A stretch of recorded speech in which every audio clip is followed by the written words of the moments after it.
시청자 여러분 안녕하십니까. 지금부터 정권의 안보정론을 시작하겠습니다. 자, 이번 시간에는 말이죠. 우선 이 박종준 전 경호처장이죠. 이제 어제 사표가 수리가 됐으니까요. 13시간의 조사를 마치고 나왔습니다. 자, 경찰의 지금 입장이 완전히 달라졌어요. 그래서 본래는 긴급 체포를 하려고 했는데 긴급 체포를 안 하기로 하고 지금 이제 집에 돌려보냈습니다. 그리고 최근에 여론조사를 보면은요, 저도 여러 차례 말씀드렸잖아요. 지금 호남 지역에서 이재명의 지지율이 한 5, 60% 정도 나오는데 이게 높은 게 아니다. 본래 호남에서 그야말로 당 대표가 되고 그리고 대선 후보까지 가려면 한 8, 90% 정도의 압도적 지지를 받아야 되는데 5, 60%, 20, 30%가 빠진다. 저도 얼마 전에 제가 보도를 하면서 그렇게 여러분께 코멘트를 해드렸어요. 마찬가지로 사람의 생각이 거의 비슷한 거 아니겠습니까? 민주당에서도 지금 비상이 걸렸다고 합니다.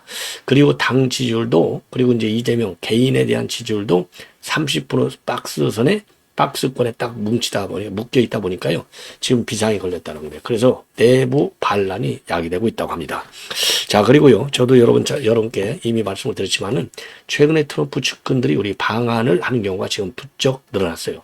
그런데 매우 특징적인 것 중에 하나는 최근에 방한한 인물 중에서, 그러니까 탄핵 이번 개헌 사태 이후에 온 사람 중에서 윤 대통령을 직접 만난 사람은 지금 이제 이 트럼프 대통령의 최측근으로 알려져 있는 이 현재, 그러니까 제일 측근으로 알려져 있는 인물이, 지금 최근에 말이죠. 맷 슐랩입니다. 맷 슐랩. 지금 갑자기 이름이 생각이 안 났어요. 예, 맷 슐랩이, 지금 한남동 관저에서 상당한 대우를 받고 돌아갔다. 예, 이렇게 지금 알려지고 있어요. 뒤늦게. 이것은 이제 오늘 밤에 말이죠. MBN이 단독으로 보도한 바 있습니다. 저도 이미 요 관련 내용을 하면서 이 정도가 되면은 틀림없이 대통령을 만났을 가능성이 상당하다. 예, 상당하다. 그리고 변호인도 만났을 가능성도 배제할 수 없다. 이런 말씀까지 드렸는데, 변호인도 지금 만났는지 안 만났는지는 확인은 안 되고 있지만은요, 이 폴 매너포트라고 하는 분인데, 요분은 이제 최근에 왔어요. 바로 요즘 왔습니다. 엊그제 7일날 왔어요. 7일날 와가지고 이제 어제 나간 걸로 되어 있어요. 자, 그런데, 언론에 나온 이름을 보면은 권영세하고 홍준표를 만났거든요.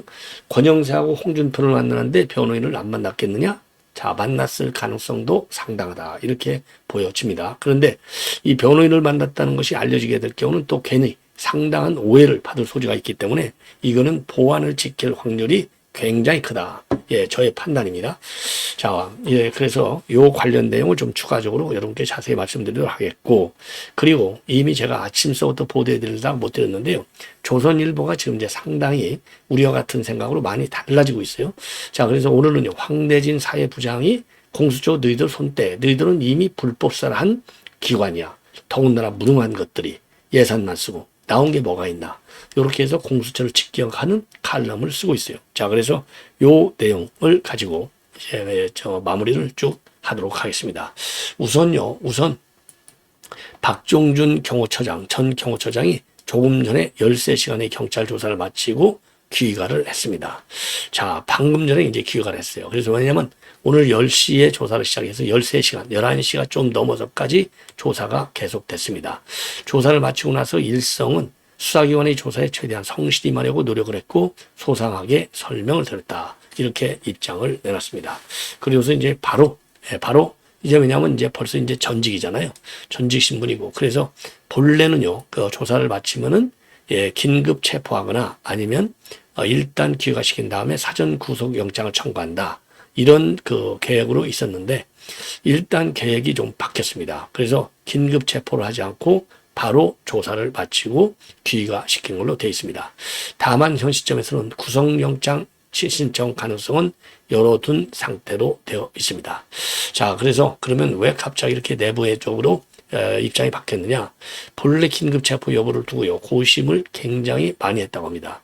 그러나 딱 두 가지예요. 하나는 무리한 강제 수사에 나설 필요가 없다. 왜? 이미 이제 박 전 차장이 직접 경찰에 나와서 조사에 협조하는 이런 모양새를 취했고, 그리고 조사 도중에 전직 신분으로 됐어요. 사표가 수리됐어요.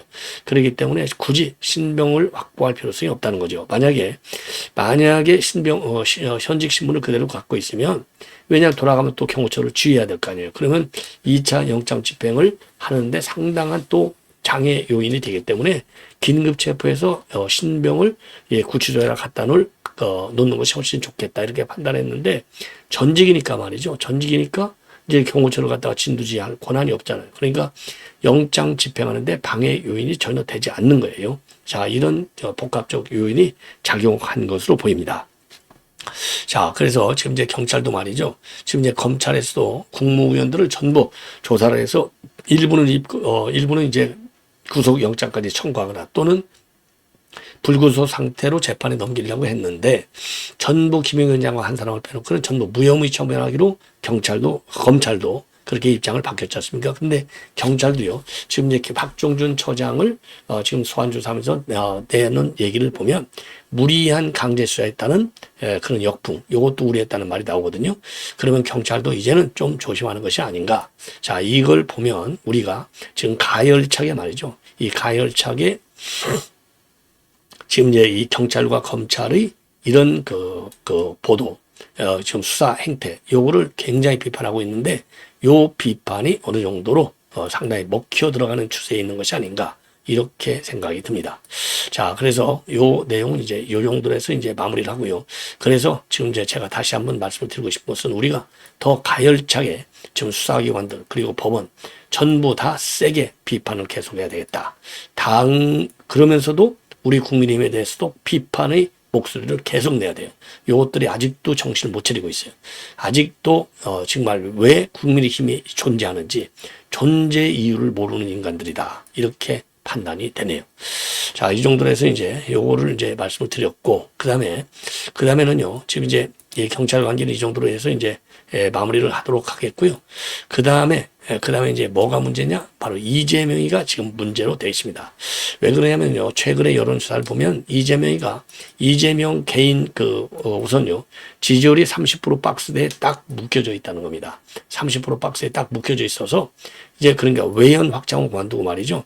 집 식구들 사이에서도 더 이상 이제 지지율이 높아지지가 않는 거예요.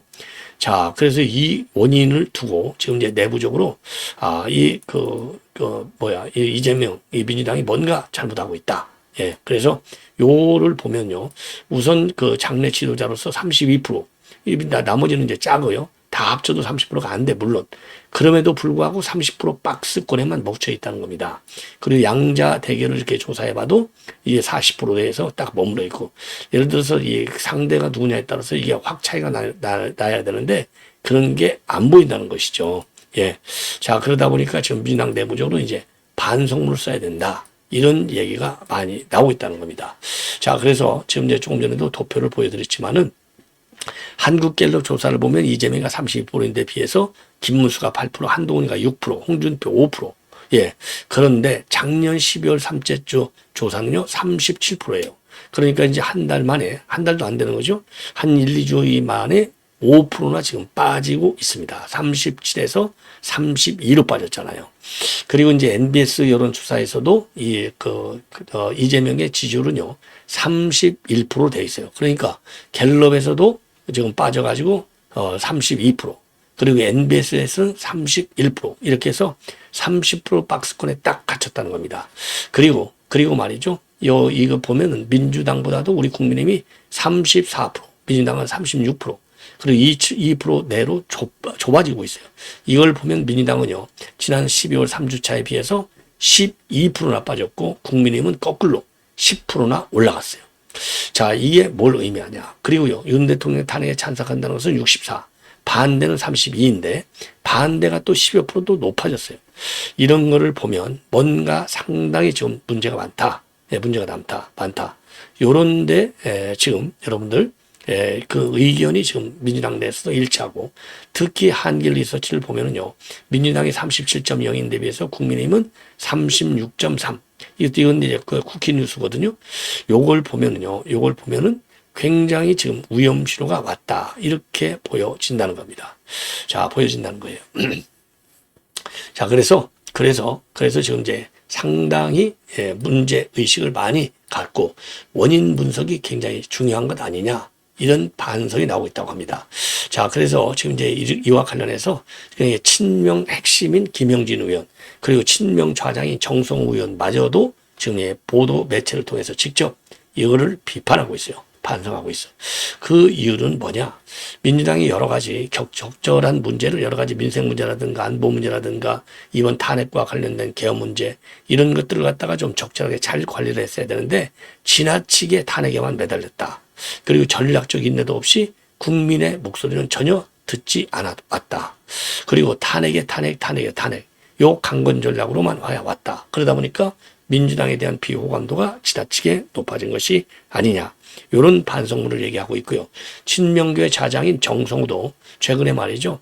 여당 지지층이 결집한 결과이기도 하지만 다수당인 민주당이 현 국면을 해결하고 국정안정, 민생, 경제를 챙기는 모습을 더 보였어야 되는데 그런 것들이 부족했다. 그래서 경제, 민생, 안정에 집중하기보다는 탄핵과 그다음에 윤 대통령의 체포에 당력을 쏟아줬기 때문에 그런 것이 아니냐. 그래서 대통령이 중대한 의법 회의를 했다 하더라도 국민 대의 기관인 여당과 문제를 해결하는 과정에서 적극적인 대화를 해야 하는데 그런 것들이 부족했다.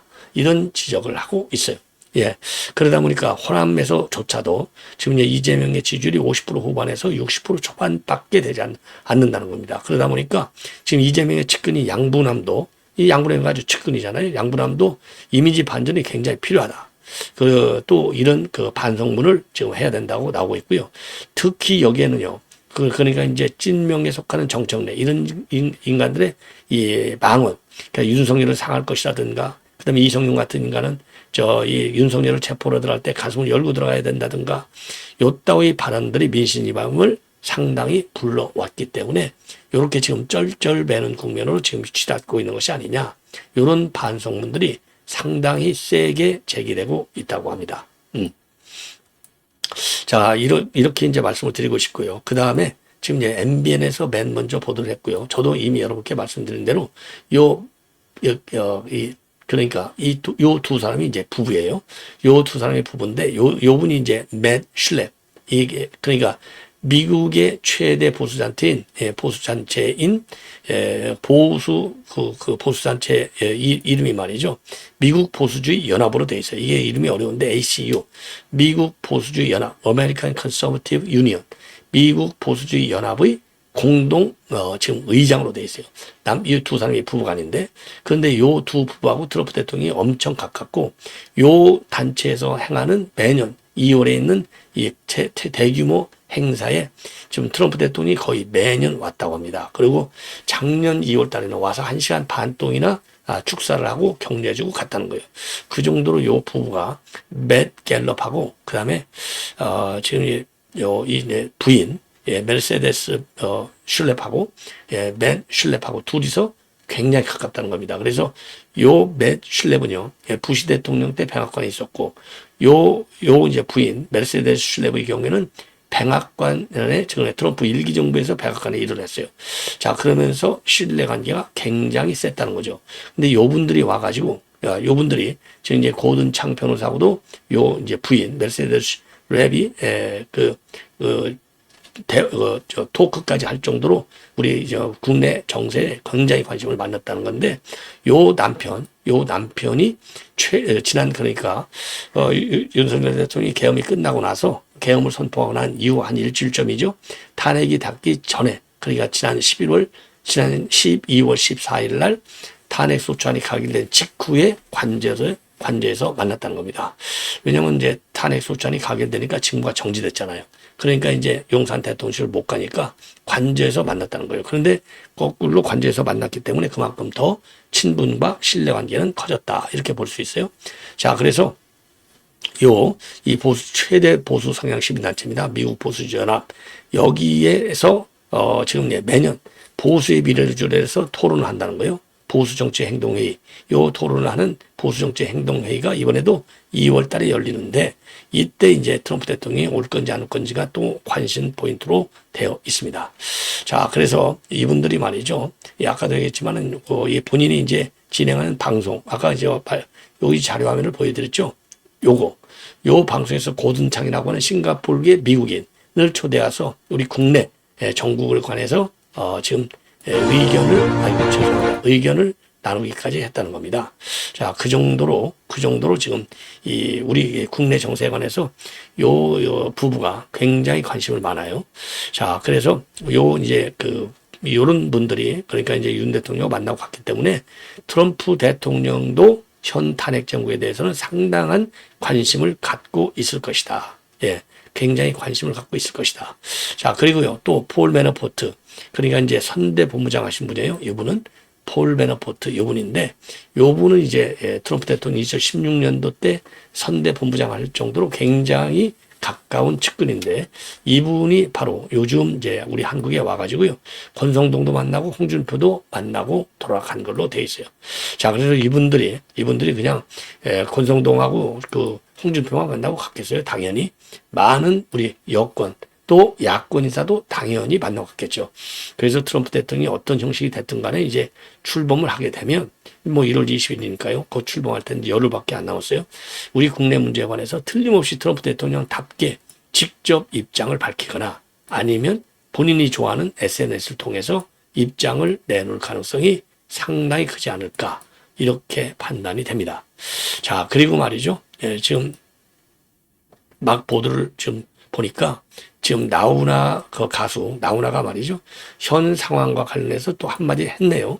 현 상황과 관련해서 지금 나훈아가 지금 이제 10일, 11일, 12일까지 서울 올림픽 공원에서 지금 이제 나훈아 이 레스 콘서트 요거를 하고 있다고 합니다. 자, 그래서 요 문제와 관해서 이제 정치인들과 이제 나훈아의 가수 나훈아 씨가 이제 한마디씩 아주 재밌게 말을 잘하잖아요. 묻고 싶습니다. 지금 하는 짓거리가 국가 국민을 위한 것입니까? 이렇게 지금도 한마디를 했다는 겁니다. 예. 자, 지난번에도 이제 나훈아 씨가 이번 계엄 선포와 관련해서 이게 뭔가 하고 이제 굉장히 깜짝 놀랬다, 이렇게 입장을 내놓은 바 있어요. 자, 그래서 오늘 첫 공연을 열었어요. 서울에서 이제 첫 공연을 했는데, 이제 그만두는 마당에 아무 소리 안 할라 했는데, 이렇게 이제 시작을 해가지고, 내가 이제 사투리죠. 내가 요새 방향감이 없다. 오른쪽이 어디고 왼쪽이 어디고, 이렇게 이제 무대에서 이제 물으면서 왼쪽이 오른쪽을 보고 잘못했다고 난리치고 있다. 이렇게 현 상황을 꾸짖고 있습니다. 그러면서 이 어릴 적 나이 차이가 적은 형과 나는 노상 싸웠는데 글도 모르시던 우리 어머니는 둘 다 바지 걷어라 하시고, 아무것도 모르시는 우리 어머니도 이 세상을 두 개의 논리로 나누지 않고 형제가 쓰면 안 된다고 하셨다. 묻고 싶다. 너희가 지금 하는 꼬라지가 정말 국가 국민을 위해 하는 짓거리인가? 그러면서 각자의 이익을 위해서 정치적 계산에 바쁜 이런 정치인들을 갖다 비판하는 발언으로 이 발언이 해석이 되고 있어요. 자, 그러면서요, 나훈아가 이제 국방, 경제를 굉장히 강조했다고 합니다. 그래서 탄핵 정부에서 대립하는 국민과 국회의 상황을 집중 보도하는 또 언론과 관련해서는 지금 대한민국은 머리 위에 폭탄이 떨어져도 이상할 것이 없는 나라다. 이걸 생존하고 있으면 북한의 김정은만 좋아한다. 지금은 정치하는 이들은 국방 이야기와 우리가 먹고 사는 경제 생각을 이야기한다. 이렇게 성토를 했다고 합니다. 자, 그래서 이제 앞으로 사흘간 5차례 공연을 열고 7만 관객과 만날 예정이라고 합니다. 자, 그래서 작년 2월 달에 자필 편지로 은퇴 의사를 밝혔죠. 박수 칠 때 떠나라는 쉽고 간단한 말이 깊은 진리의 뜻을 저는 따르고자 한다. 그러면서 마지막 진짜 떠나겠다고 이제 약속을 했는데, 자, 그런데 이제 어쨌든 간에 이 가수 나훈아 씨는 말이죠. 이렇게 이제 아주 은유적으로 이 정치판을 하는 얘기를 아주 잘하고 있어요. 그래서 또 그것 자체가 또 인기 연예인다운 그런 멘트를 하고, 그리고 이제 또 가수 남진하고 나훈아는 여러 가지에서 비교가 많이 되는데, 가수 이제 나훈아의 경우는 이제 확고한 그런 우파적 시각을 갖고 있는 그런 이제 이 연예인으로 이제 우리가 봐야 되겠죠. 자, 그래서 어쨌든 지금 나훈아가 사흘간 지금 이제 콘서트를 하고 있는데, 뭐 이제 본인이 참말로 이제 그만두게 될지, 또 아니면 또 나중에 또 다시 이제 컴백해야 될지는 알 수가 없지만은, 어쨌든 이 정치 문제에 관해서도 거침없이 이렇게 익살스러운 멘트를 하는 것이 매우 특이한 그런 특징을 갖고 있는 분이 아닌가 생각이 듭니다. 자, 그래서 오늘 요 말이 이제 지금 이 계엄 전국, 탄핵 정국과 관련해서 지금 여야가 싸우는 모습, 요거를 좀 비판하는 그런 의미도 상당히 지금 담겨져 있는 것이 아닌가, 이렇게 생각이 듭니다. 자, 왜 그러냐면 지금 하는 짓거리가 국가 흥미를 위한 거냐? 이게 지금 우리 이제 지금 우리 이제 계엄 선포하고 이런 것도 물론 좀 비판하는 면도 있지만은요. 이게 아까도 했잖아요. 그 형제들이 싸울 때 어머니가 그 하신 말씀 있지 않습니까? 두 개의 논리로 나누지 않고 형제가 싸우면 안 된다. 이랬다는 거 아니에요. 그러면 지금 여야가 같은 우리 이제 그 한국을 이끌어야 할 정당인데 둘이서 이렇게 극과 극으로 싸우면 되겠느냐. 이런 거를 비판하는 거예요. 그러니까 지금 하는 짓거리일 때의 짓거리는 여당도 비판하고 야당도 비판하는 모양. 그러니까 어머니를 이제 좀 원용해가지고 그런 아주 그 특이한 특징적 발언한 것이 아닌가 이렇게 생각이 듭니다. 예. 자, 그러니까 지금 완전히 극과 극으로 싸우고 있잖아요. 그러니까 이제 어머니가 형제가 싸우면 안 돼! 이렇게 얘기했지 않습니까? 그런 것처럼 묻고 싶다 이렇게 돼 있잖아요. 너희가 지금 하는 꼬라지가 정말 국가 국민을 위해 하는 짓거리인가? 이렇게 얘기했지 않습니까? 너희가 지금 하는 꼬라지가. 그러니까 너희는 야당도 되고 야당도 되고 예, 이런 것 같아요. 그러니까 둘이 싸우지 말라 했는데 싸우니까 너무 싸우는 거예요. 이게 결국은 다 이재명이를 30% 박스권에 묻어주는 그런 결과를 낳는 것 같습니다. 근데 이재명 요 인간이요. 지가 방탄이 무너질 것 같아서 이런 말을 들을까요? 안 들을 것 같아요. 듣는 척 하겠죠. 듣는 척. 예. 자, 시청자 여러분 이렇게 해서 본 방송은 마치겠습니다. 대단히 고맙습니다.